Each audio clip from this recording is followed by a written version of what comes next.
Hey guys, it's Hollywood Studios here, and as we approach the end of 2023, I want to take a look back at everything that happened during the year, which of course includes Great Adventure. Considering I go to Great Adventure all the time, I've been there almost 50 times during the season of 2023. So in this video, we're going to be taking a look back at all the days I've been to Great Adventure and ranking them in terms of a top 10 from worst to best. And I want to make it clear that all the visits in this list are great. And if you don't see a visit that maybe I hung out with you on, or a visit you were thinking of, that doesn't mean it was a bad visit, but I had a lot of really great memories and times at the park this year. And first, I do want to note 4 important days that aren't necessarily the best, but they were really cool and had some pretty meaningful value to them.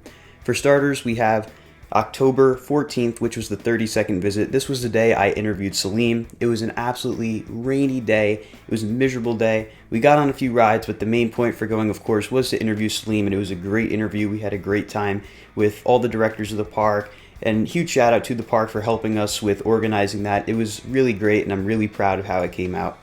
Next, we have October 7th, which was my 30th visit, and this was the day that the Photo Pass sort of launched. It wasn't like officially out there, but you could access a lot of the different pictures and videos, so we were able to get some of them. Others were a little buggy, but it was really entertaining to try and go on these expeditions to get the pictures, even though we technically couldn't really get them, but there were still ways to get them. It was a little confusing, but it was a lot of fun to try and get them.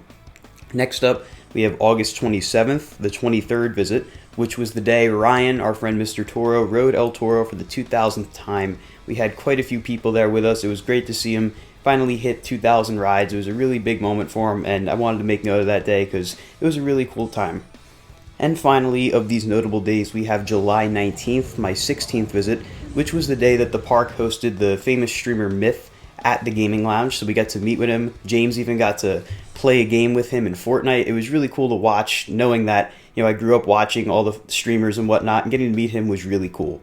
But with all that being said, we are now going to move into the top 10. Starting off at number 10, we have the opening night of Scream Break, which was April 8th, my second visit to the park. This was a really cool night because the park had pretty much just opened for the season and they were already hosting a special event, and Scream Break was very different than anything else that had been done before.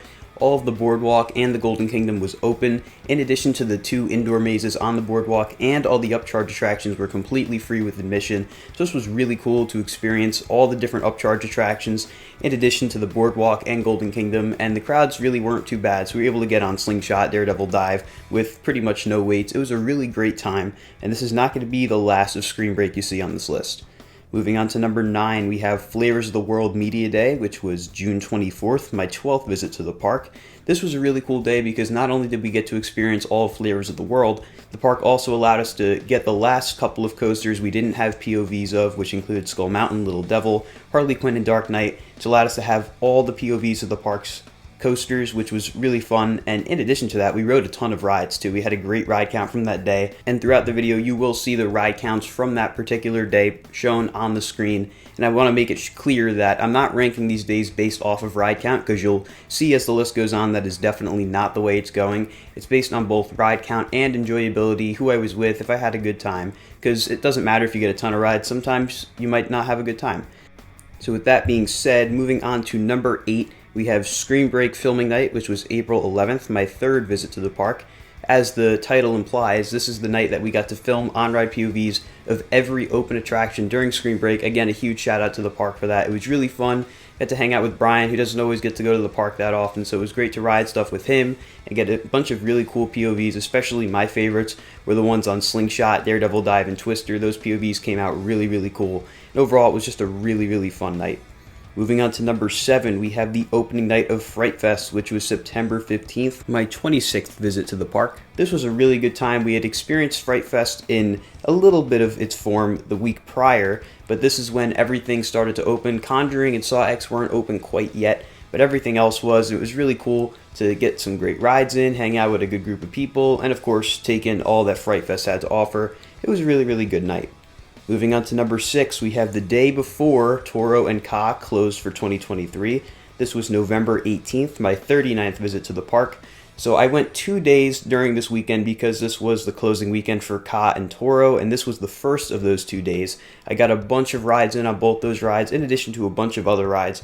Hung out with some really, really cool people, and I remember I was going to stay till closing, and then I got cold, so I went home, and I found out that just a couple trains after I got off Ka for the night, it rolled back. So that's why I knocked it down a couple spots. I didn't get that rollback. If I got the rollback, this would probably be almost number one in terms of the best days of the year, but it was still a really good visit, had a great time. Moving on to number 5, we have Frightfest Preview Night, which was September 8th, my 25th visit to the park.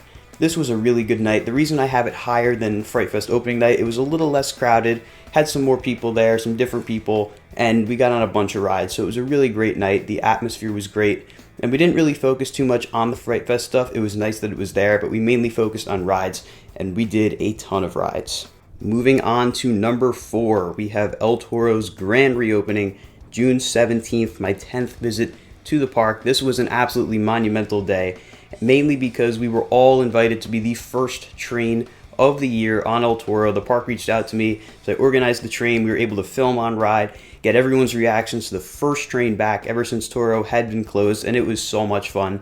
The amount of enthusiasts there was absolutely insane. I'm sure you'll see plenty of people you know throughout these clips, but it was a really great day. Got a bunch of rides on Toro, of course, got the POVs, had a great time. It was just great to see everyone so happy and excited that El Toro had finally reopened and was there to stay.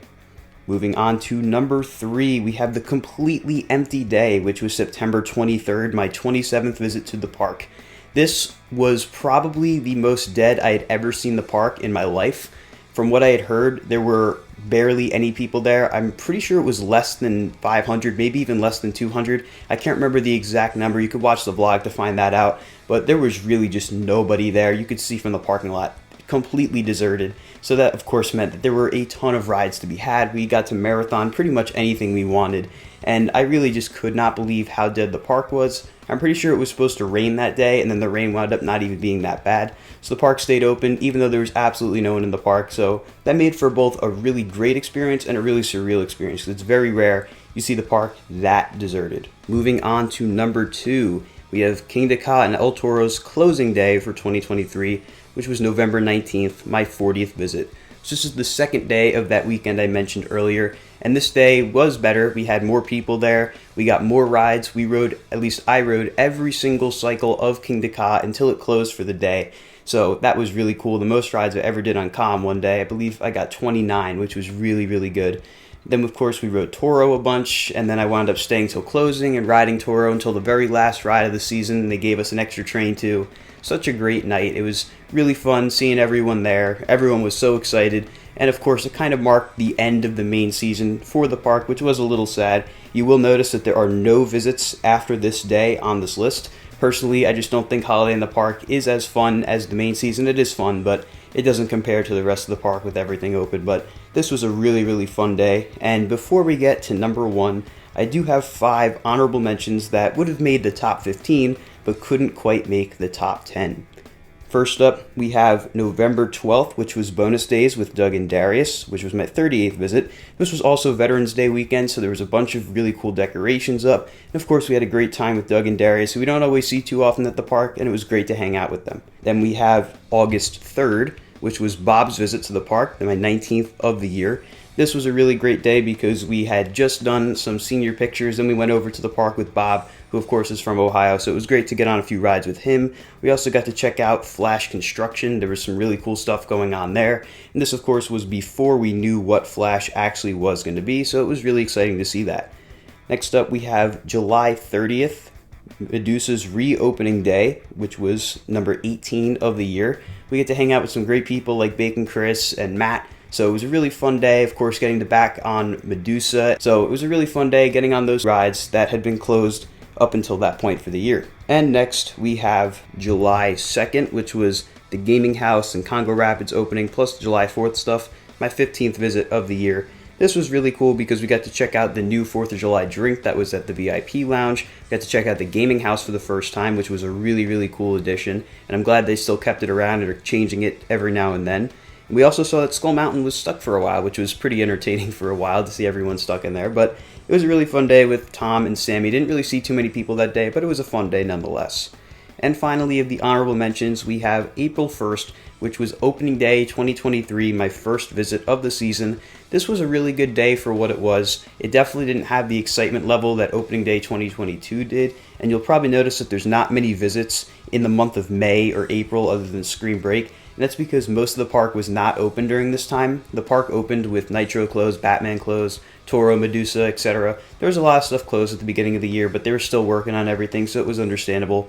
That also meant that opening day really was not that crowded at all, and it was a little rainy that day too, so we were able to get tons of rides on Kingda Ka, Zumajaro, and a bunch of other attractions, so it was still a very fun day, but definitely didn't measure up to opening days of the past, which of course brings us to number 1, which is Thrillathon 2023. August 6th, my 20th visit to the park. I'm sure you all kind of saw this coming. This was a really awesome day. This is the annual enthusiast event the park hosts, and they did a really good job with it in 2023. This was the first year that El Toro was actually open for the event, so we got some great ERT on it in the morning. We also got a behind-the-scenes tour of El Toro and Medusa, which was really cool.